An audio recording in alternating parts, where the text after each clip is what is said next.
Jemaat yang dikasihi Tuhan, sebelum kita mendengarkan renungan harian pada hari ini, mari kita mempersiapkan hati dan pikiran kita berdoa. Allah Bapa yang bertahta dalam kerajaan surga, kami bersyukur dan berterima kasih kepadamu ya Tuhan, atas segala kasih karunia-Mu, penyertaan dan kasih-Mu bagi kami. Boleh kami nikmati pada hari ini. Kiranya segala berkat dan pemberian Tuhan boleh kami pakai untuk kemuliaan nama Tuhan. Sebentar kami mendengarkan Engkau bersabda. Kiranya Tuhan menerangi hati dan pikiran kami. Dalam nama Yesus Kristus kami berdoa dan mengucap syukur. Amin. Renungan harian buat kita pada hari ini, yaitu yang tertulis di dalam 1 Yohanes 3 ayat 17. Demikian bunyinya.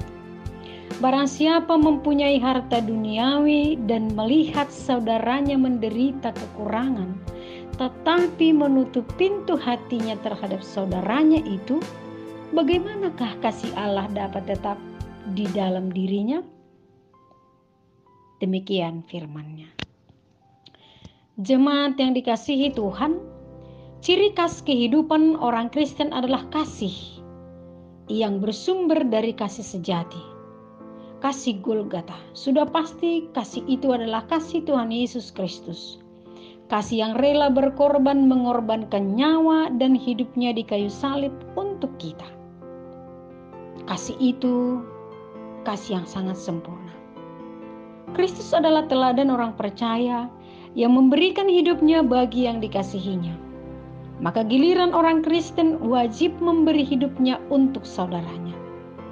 Inilah kualitas yang diharapkan dituntut dari orang Kristen. Kasih, penyayang, murah hati, peka dan peduli terhadap sesamanya. Kalau Allah berkenan sebagian saudara seiman kita miskin, supaya orang-orang kaya mengasihinya. Bila Allah memberi harta duniawi pada sebagian orang, supaya mereka mengamalkan anugerah yang mereka miliki kepada orang-orang kudus yang miskin.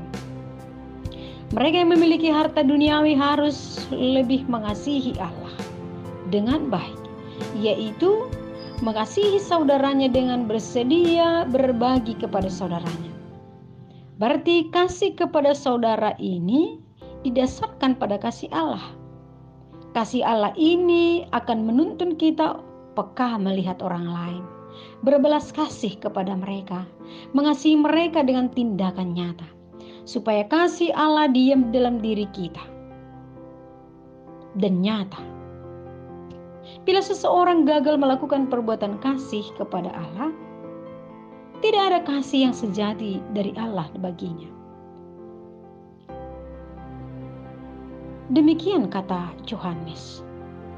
Renungan kita hari ini mengatakan barang siapa yang mempunyai harta duniawi dan melihat saudaranya menderita kekurangan tetapi menutup pintu hatinya terhadap saudaranya itu, bagaimanakah kasih Allah dapat tetap di dalam dirinya? Ada kata menutup pintu hatinya. Kita melihat saudara kita di dalam kekurangan tetapi kita menutup pintu hati kita. Menolak untuk mengasihi. Tidak peka dan peduli kepada saudara kita di dalam kekurangannya. Dikatakan tidak ada kasih Allah diam di dalam dirinya. Karena kasih Allah yang berdiam di dalam diri orang percaya tidak akan diam, tetapi akan berbuat nyata. Perenungan, mari kita lihat saudara kita, seibu dan seayah, keluarga dekat kita, lingkungan di sekitar kita. Sudahkah kita membuka hati untuk mereka? Sudahkah kita peduli terhadap mereka dan juga keberadaan mereka? Kalau kita sudah menerima kasih yang dari Kristus, kita tidak akan diam melihat saudara-saudara kita di dalam kekurangannya. Bila kasih itu ada dalam hati kita, maka tangan kita juga mengulur memperdulikan mereka. Buka hati kita untuk melakukan kasih kepada orang-orang yang membutuhkannya, kepada orang-orang yang menderita karena kekurangannya, supaya mereka merasakan kasih Tuhan yang dari kita. kita harus mengasihi karena Allah lebih dulu mengasihi kita. 1 Yohanes 4 ayat 19. Amin. Kita berdoa. Terima kasih Allah Bapa, Sang Pemilik kasih yang sempurna.